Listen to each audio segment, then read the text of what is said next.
Have you ever found yourself staring at a stop sign, wondering who had the audacity to decide that red octagons were the universal symbol for halting your forward momentum? Or how about those perplexing road signs that seem to speak a language of their own? What's the deal with those squiggly lines that warn you about curves ahead? Did someone just wake up one day and think, you know what would make driving more fun? A sign that looks like a snake, but really means slow down?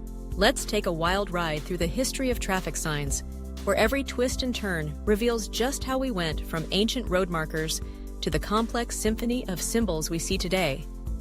Buckle up, because this journey is going to be bumpy, enlightening, and maybe even a little ridiculous. Fast forward to the 19th century. The world is changing, and so are the roads. With the advent of the automobile, the need for clear communication on the streets became paramount. But what did they come up with? A hodgepodge of signs that varied from place to place. One town might have a sign that said slow, while the next town over had a sign that looked like it was drawn by a toddler. Confusion was rampant. Can you imagine driving through a city where every sign was a guessing game? Is that a warning to slow down, or did someone just get creative with a paintbrush?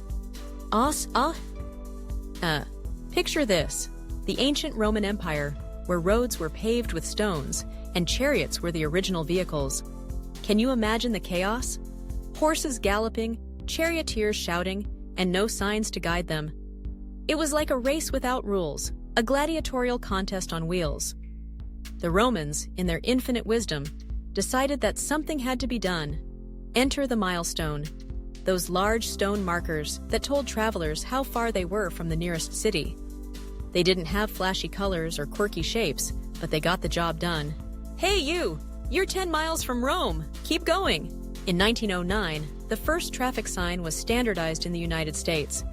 It was a simple affair, a white square with a black border that read, "Stop." But wait, hold on. Before you start thinking that was the epitome of innovation, let's take a moment to appreciate the sheer absurdity of it. A white square with black letters? It's like a minimalist artist's interpretation of a traffic signal. But it worked. People started stopping. They were like, whoa, what's this? A sign telling me to halt? I guess I should listen. But the real game changer came in 1920, when the first traffic light was installed in Detroit. Imagine the scene: a bustling intersection, cars honking, pedestrians dodging, and out of nowhere, a towering contraption with red, yellow, and green lights. It was like the birth of a new deity. Behold the traffic light. Mosi! Drivers were in awe.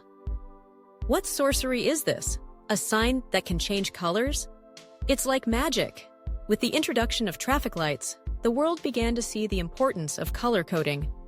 Red meant stop, green meant go, and yellow meant, well, let's be honest, yellow was more of a suggestion than a command. You can either stop or you can risk it and speed through. Your choice! It was like a game of chicken, and everyone was playing. As the decades rolled on, the traffic sign game evolved even further. In 1935, the Manual on Uniform Traffic Control Devices, MUTCD, was published in the United States, bringing some semblance of order to the chaos. Suddenly, there were standardized shapes and colors. A yellow diamond meant caution, a blue square meant service, and a green circle meant go. It was like a secret language for drivers, and you either knew it or you were in deep trouble. Now let's pause for a moment and consider the humor in this. People were literally learning to read signs to navigate their lives. Oh, you don't know what a yield sign looks like? Good luck merging into traffic, my friend. It's like a rite of passage. If you can't decipher the signs, you're not ready for the open road. As we sped into the 1960s and 70s, traffic signs became even more sophisticated. Reflective materials were introduced, making them visible at night. Suddenly, those signs weren't just for the day. They were glowing beacons guiding the wayward traveler home. And let's not forget about the advent of electronic signs. You know those ones that flash "accident ahead" or "road closed"? They were like the gossip queens of the road, always sharing the latest news. Did you hear? There's a traffic jam on Main Street. Better take a detour. But not all signs are created equal. Some are downright bizarre. Have you ever seen a sign that warns of falling rocks? It's like, "Thanks for the heads up, but I'd rather not be under a boulder while driving." And then there are those signs that seem to be more for the amusement of the driver than for any real purpose. Caution, slippery when wet. Well, that's true for a lot of things in life, isn't it? Now, let's talk about the international aspect of traffic signs. Have you ever traveled abroad and found yourself squinting at a sign that looks like it was designed by a committee of confused aliens? In Europe, you might see a round sign with a blue background and a white arrow indicating a roundabout. Meanwhile, in the US, you're just trying to figure out how to navigate a four-way stop without causing a pileup. The differences can be comical, and yet they all serve the same purpose: to keep us safe and informed on the roads. And speaking of humor, let's not forget about the creative minds behind some of the more whimsical traffic signs. You might come across a sign that says "Deer Crossing," adorned with a cartoonish deer prancing across the road. It's like the sign is saying, "Hey, look out! Bambi might be on his way to the other side." Or how about the "End of the World" sign that some prankster put up on a rural road? It's a reminder that humor can be found even in the most mundane aspects of our lives. As we approach the present day, traffic signs have continued to evolve with technology. Digital signs are now commonplace, displaying real-time information about traffic conditions, speed limits, and even weather alerts. It's like having a personal assistant guiding you through your commute.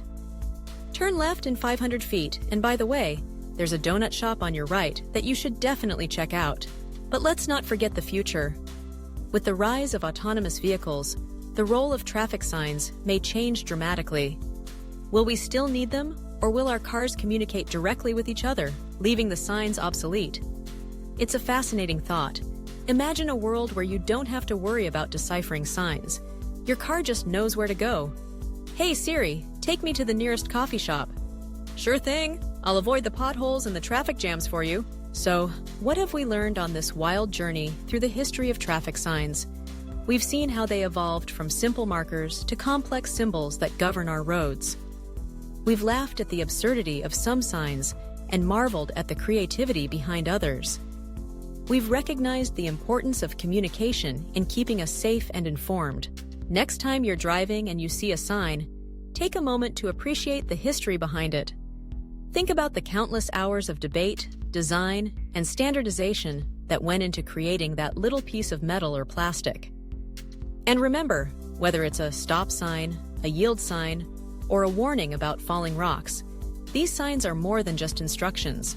They're a testament to our collective journey on the road of life. So, the next time you see a sign that makes you chuckle, or one that leaves you scratching your head, just know that you're part of a long tradition of drivers navigating the complexities of the road. And who knows?